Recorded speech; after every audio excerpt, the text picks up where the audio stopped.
Assalamualaikum warahmatullahi wabarakatuh. Salam sejahtera untuk kita semua, para pemirsa. Berikut ini akan dijelaskan tentang polarisasi cahaya bagian yang kedua. Di dalam bahasan bagian yang pertama telah dijelaskan tentang pendahuluan, yaitu pengertian umum tentang polarisasi, kemudian polarisasi linier, kemudian yang ketiga polarisasi karena pemantulan, dan yang ketiga adalah polarisasi absorpsi dan bias kembar. Nah, berikut ini akan dijelaskan di dalam video yang kedua, lanjutan dari video yang pertama, yaitu tentang hukum Booster, kemudian polarisasi untuk 4D sinema, serta contoh soal latihan. Kita akan awali dengan pengertian hukum Brewster.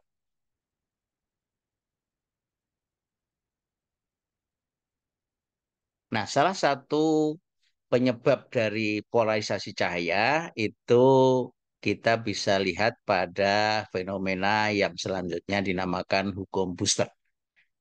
Nah, kita lihat kalau ada sebuah cahaya alam, yaitu cahaya yang memiliki satu bidang getar, seperti pada gambar kiri ini, ada bidang getar yang sebidang dengan bidang gambar, sedangkan yang titik-titik adalah yang tegak lurus bidang gambar.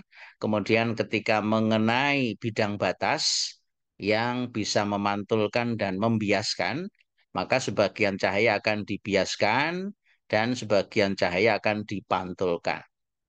Untuk yang dipantulkan mengikuti hukum Snellius tentu saja untuk pemantulan, demikian juga untuk yang dibiaskan.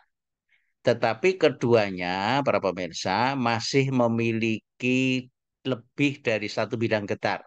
Artinya cahaya alam dipantulkan dan dibiaskan, masing-masing sinar pantul dan sinar bias masih merupakan cahaya alam. Nah, tetapi kalau diatur sedemikian sehingga berkas cahaya ini sebagian dipantulkan dan dibiaskan, antara sudut pantul dengan sudut bias membentuk sudut 90 derajat, maka masing-masing berkas cahaya yang dipantulkan dan dibiaskan menjadi terpolarisasi linier. Nah, sudut datang di mana sudut pantul dan sudut biasnya membentuk 90 derajat menjadi polarisasi linier, itu dinamakan hukum Booster.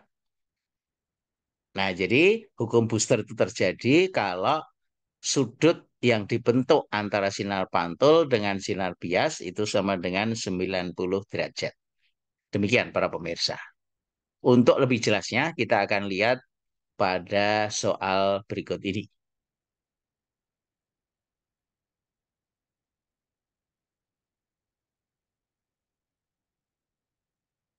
Buktikan bahwa besar sudut datang agar terjadi polarisasi linier atau dikenal dengan hukum Brewster. Pada pemantulan itu memenuhi persamaan bahwa tangan I polarisasi adalah perbandingan antara indeks bias medium 2 dengan medium 1, di mana tangan I polarisasi itu sama dengan N2/N1. Selanjutnya, hitunglah besar sudut polarisasi tersebut jika cahaya datang dari udara ke kaca. Soal ini kalau kita sederhanakan diketahui N udara 1 para pemirsa, kemudian N kacanya sama dengan 1,5, kemudian terjadi polarisasi linier, itu kalau besar sudut antara sinar pantul dengan sinar bias itu sama dengan 90 derajat. Jadi kalau kita lihat dari gambar ini, para pemirsa, kita terapkan hukum Snellius, berarti N udara kali sinus I sama dengan N kaca kali sinus R. N udara kali sinus I sama dengan N kaca kali sinus R-nya sama dengan 90 minus I. Karena sudut I plus R sama dengan 90 derajat. Ingat hukum Booster. Nah, dari sini maka N udara kali sinus I sama dengan N kaca kali sinus 90 min I itu menjadi cos I. Ya, I kecil ini maksudnya para pemirsa. Nah, berarti sinus I per cosinus I sama dengan N kaca dibagi dengan N udara. Atau sinus per kosinus adalah tangens, jadi tangens I sama dengan N kaca per N udara. Atau tangan I polarisasi sama dengan N kaca per N udara atau N2 per N1. Jadi terbukti bahwa persamaan ini itu terjadi polarisasi linear. Nah, kemudian yang kedua, para pemirsa, berapa besar sudut polarisasinya tinggal dimasukkan nilai indeks bias masing-masing medium. Jadi ini medium yang N2 yang di bawah, N1 yang di atas.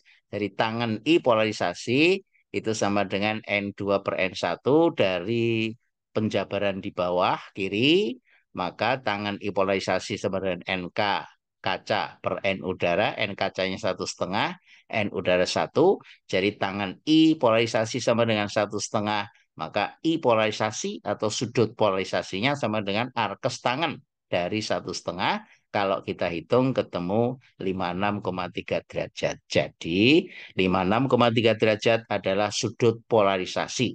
Kalau cahaya datang dari udara ke kaca. Demikian para pemirsa.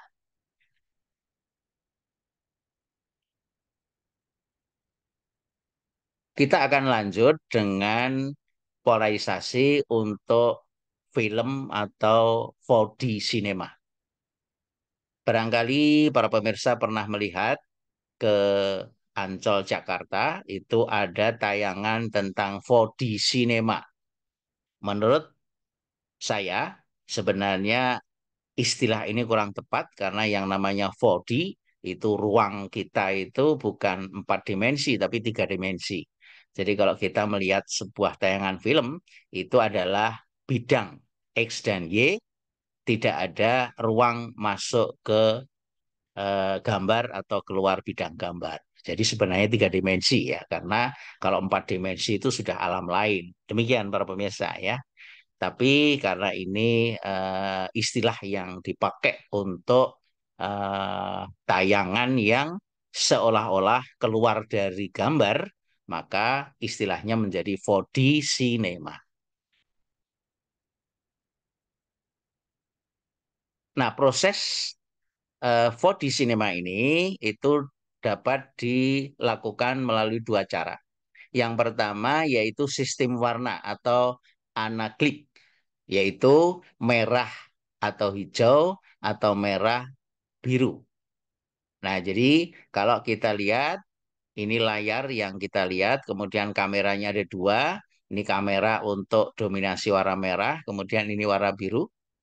Nah, sistem merah atau hijau atau merah strip biru itu dapat digunakan untuk televisi efek 3D supaya muncul dan digunakan di banyak film 3 dimensi.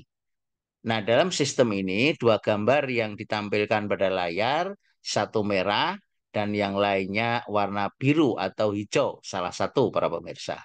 Nah, filter pada kacamata hanya mengizinkan satu gambar untuk masuk ke setiap mata dan otak kita akan melakukan sisanya. Jadi kalau ini digambarkan, penonton dipakai atau menggunakan kacamata dengan filter merah mata kanan, filter biru mata kiri. Jadi kalau dari tayangan ini masuk ke eh, mata kanan, yang bisa masuk adalah warna biru. Sedangkan yang di sebelah kiri yang bisa masuk tembus hanya warna merah. Nah, kemudian dari warna biru dan merah ini itu akan terlihat dimensi yang ketiga seolah-olah gambarnya ini keluar dari bidang. Ingat ya para pemirsa, ini kamera yang dipakai. Kemudian ini adalah teori warna cahaya yang dipakai sebagai dasar untuk membuat film 3 dimensi. Nah, ini adalah gambaran bagaimana efek yang ditimbulkan dengan sistem warna atau analgib merah strip hijau atau merah dengan biru. Nah, sehingga seolah-olah penonton itu eh, misalnya ada tayangan yang mengejar penonton, maka seolah-olah bisa keluar dari bidang gambar. Nah, jadi di layar dua gambar didominasi merah dan hijau atau biru, kemudian diproyeksikan dengan menggunakan proyektor tunggal. Artinya satu warna ya, dari dua proyektor kiri kanan.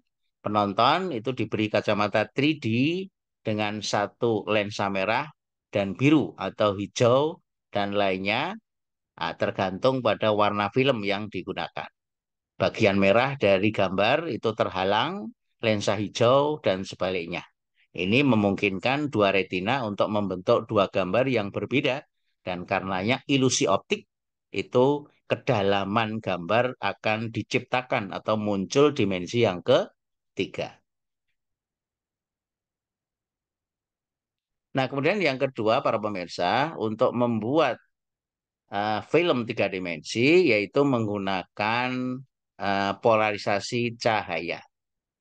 Jadi penonton itu diberikan kacamata, di mana kacamata untuk mata kanan dan mata kiri itu hanya bisa menembus atau meneruskan cahaya yang memiliki satu bidang getar atau satu bidang polarisasi. Jadi kalau ini warna yang muncul dari layar ke mata kita, maka mata kanan hanya yang tegak lurus dengan posisi gambar, kemudian yang satu mendatar, yang berwarna hijau, ini berwarna biru. Nah, metode ini menggunakan lensa terpolarisasi karena memungkinkan melihat warna secara jelas. Dua proyektor disinkronkan pada proyek dua pandangan masing-masing ke layar, masing-masing dengan polarisasi yang berbeda, yaitu kiri dan kanan seperti gambar. Kacamata hanya mengizinkan salah satu gambar ke setiap mata karena mengandung lensa dengan polarisasi yang berbeda. Nah, kemudian dari dua objek yang ditangkap mata kanan dan mata kiri akan dipadukan oleh otak kita, kemudian muncullah efek tiga dimensi, sehingga seolah-olah gambar ini bisa keluar dari layar. Nah, ini prinsipnya dari polarisasi linier yang telah dibahas dalam video sebelumnya. Nah, ini adalah efek yang terlihat para pemirsa. Nah, jadi dengan kacamata 3D sistem polarisasi, itu kacamata terpolarisasi pasif beroperasi atas dasar seperti kacamata anaglyph. Hanya kacamata menyaring gelombang cahaya, bukan warna. Kalau yang pertama warna para pemirsa. Dua gambar identik dibuat sedikit tumpang tindih dan setiap gambar terpolarisasi untuk memproyeksikan cahaya yang berbeda dari yang lain. Dengan kacamata 3D, terpolarisasi setiap mata hanya memproses satu gambar, sehingga pikiran kita tertipu untuk memadukan dua gambar menjadi satu, dan terciptalah pengalaman menakjubkan tiga dimensi atau 3D. Demikian para pemirsa. Nah, ini adalah contoh dari penonton yang melihat film 3D dengan kacamata polarisasi. Ini seolah-olah kalau ada ikan hiu itu keluar dari bidang gambar atau layar. Ini juga seperti itu, ada binatang dinosaurus yang seolah-olah keluar, jadi penonton akan berteriak-teriak begitu. Nah, itu adalah polarisasi untuk 4D cinema. Demikian para pemirsa proses atau terjadinya polarisasi cahaya. Mudah-mudahan bisa dipahami. Terima kasih atas perhatiannya. Akan ketemu dalam video yang lain. Terima kasih. Assalamualaikum warahmatullahi wabarakatuh.